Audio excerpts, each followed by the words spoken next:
What's really cool about this is this looks exactly like our fall Chinook back home and our TULE strain. Look at the size of that adipose fin. It's half the size of my hand. I'm gonna take a brief moment to talk about the setup that's been working for us today. And this megalip right here in the 4.5 size has got 3 of our bites and actually the 1 fish that we've landed today. And the setup that has worked best for us is exactly what we use back home. Now this is a flatline setup, so there's no diver, no lead. Line counter reel to make sure we know the distance behind the boat to try and duplicate any bites that we may get. This 30-pound Maxima high vis yellow line in monofilament is excellent for what we're doing. A lot of times guys will like to use a braided line. I prefer mono just because I can lock this drag down, a little bit of stretch, allows the fish when they come up to grab that plug to feel less pressure. And I'm waiting for them when they come up to grab it, to grab the plug and then turn their head to drive that hook in the corner of their mouth.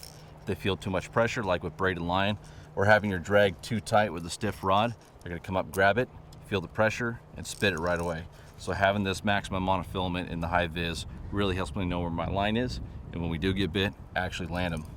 From there, we go down to very simple bead chain swivel. It's not necessary to have a bead chain because the maglips don't spin underwater. That's just what we have here. And then just out to our leader. This is about a 4 to 6 foot long section of 40-pound Maxima fluorocarbon. It's good and stiff to help the action of the plug. And then down here to our megalip 4.5, this blue color, as suggested by our guide, was definitely the way to go. And what we've done here, because it's single point barbless hook, we've run a single hook back here with a swivel. And the reason why is because when the fish does get hooked up, that swivel will help the plug articulate. If you put it just onto the split ring, it will turn and lock up and allow that fish to pry the hook loose. So it's good to have the swivel back here. Now you can also see that we left that belly hook ring on there, that split ring here on the belly.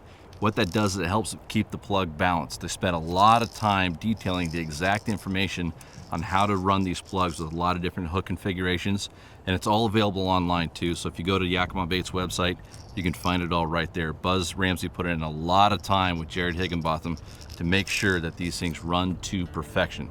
So if you're in a fishery like this where you do need to switch out to a single point hook, you know exactly what size hook and how to balance them out, like this trick here with the split ring.